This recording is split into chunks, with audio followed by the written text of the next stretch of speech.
যারা এখানে উল্টো পাল্টা করবে আমরা কঠোরভাবে সেই সব বোর্ডকে ভেঙে দিব। আমরা সুশাসন প্রতিষ্ঠা করে ছাড়বো ইনশাল্লাহ। ব্যাংককে ঘুরে দাঁড়াতেই হবে, ইফ অ্যান্ড বাট বলে কিছু নাই। দ্বিতীয়ত হচ্ছে, আমরা ব্যাংক রেজলিউশন আইনটা তো করেছি, আপনারা দেখেছেন, আপনারা এটা নিয়ে লেখালেখি করেছেন। এই আইনে প্রচুর ক্ষমতা বাংলাদেশ ব্যাংককে দেওয়া হয়েছে।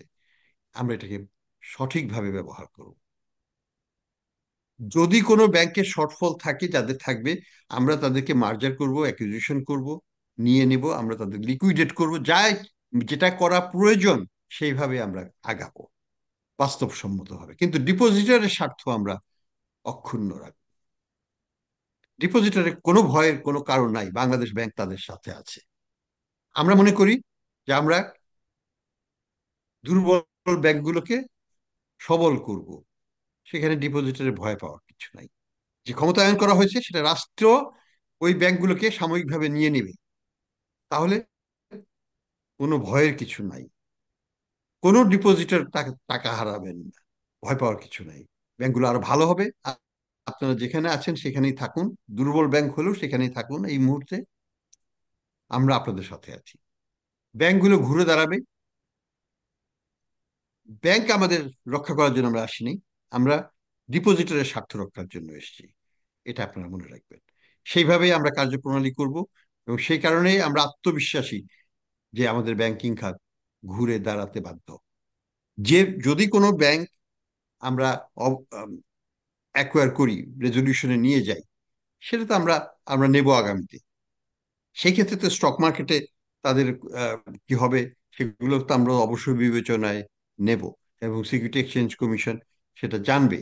এখন কথা হলো যে আমাদের যেটুকু করা সেটুকু আমরা করব আমাদের ডিপোজিটরের স্বার্থে। বিনিয়োগকারীদের স্বার্থ বিনিয়োগকারী দেখবেন।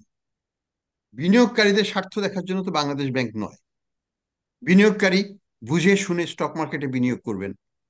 Stock market is always risky, এবং সেখানে যারা দুই ধরনের বিনিয়োগকারী থাকে, একটা হচ্ছে স্পন্সর ডাইরেক্টরস, যারা সেখানে নিজেরা বড় অঙ্কের বিনিয়োগ করেন। তাদের তো দায়িত্ববোধ থাকতেই হবে, কারণ তারা বোর্ডেও থাকেন। তাদের চোখের সামনে যদি ব্যাংকগুলোর পতন হয়ে থাকে, সেজন্য তারাই দায়ী। আর আনফর্চুনেটলি যারা ক্ষুদ্র বিনিয়োগকারী, তারাও জানতেন হয়তো অনেক ক্ষেত্রেই কোন ব্যাংকের কি অবস্থা ইত্যাদি, তারা জেনে শুনেই সেখানে বিনিয়োগ করেছেন। তো যাই হোক, আমি মনে করি যে at the end of the day সবার জন্য এটা ভালো হবে। বিনিয়োগকারীদের জন্য হয়তো স্পন্সর ডাইরেক্টর এস আলমের জন্য ভালো হবে না, সে তো এটাকে ব্যাংকটাকে ধ্বংস করেছে, তার জন্য কেন আমরা করুণা দেখাবো। সাইফুজ্জামানের জন্য ভালো হবে না, কারণ তার জন্য আমরা কেন করুণা দেখাবো। তো যাই হোক, এখানে কিছু তো লুজার হবেই, এবং যারা ব্যাংকের ক্ষতি করেছে তারা লুজার হবে, তাতে আমার মনে হয় না কারো কান্নাকাটি করার প্রশ্ন আসে।